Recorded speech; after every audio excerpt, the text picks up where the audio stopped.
आई भैया, हम समर सिंह आप लोगन के विशेष फरमाइश पर ये घड़ी सबसे ज्यादा तकलीफ में बाड़न तो वो गर्लफ्रेंड बॉयफ्रेंड, तो उन्हें लोगन खातिर ये गीत हमार प्रस्तुत बा।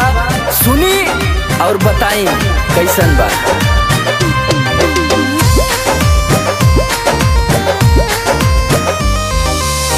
जल्दी से भाग जो करुणावा बोलावा दिया सोनावा रे, जल्दी से भाग जो करुणावा बोलावा दिया सोनावा रे, तोरा चलते घर में रोवतिया मोनावा, तू भाग जो करुणावा रे, तोरा चलते घर में रोवतिया मोनावा, तू भाग जो करुणावा रे।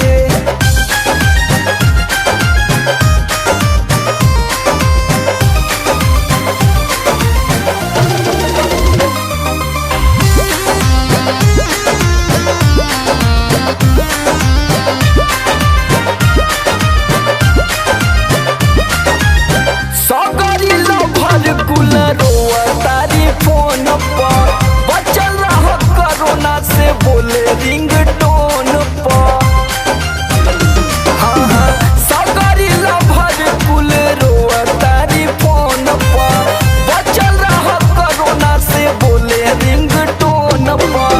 बंधु भइल मिलल जुलल कोनवा लगलस कौन टोनवा रे, तोरा चलते घर में रोवतिया मोनावा, तू भाग जो करुणावा रे, तोरा चलते घर में रोवतिया मोनावा, तू भाग जो करुणावा रे।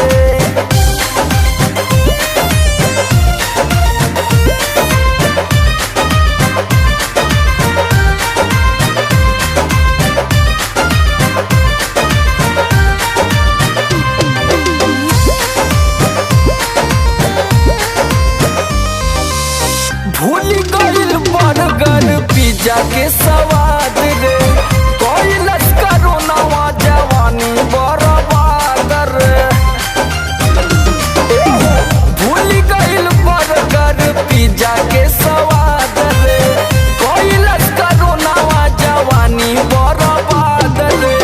समझ आ लोग दुनो चुनावा मन हनी मुनावा रे, तोरा चलते घर में रोवतिया मोनावा, तू भाग जो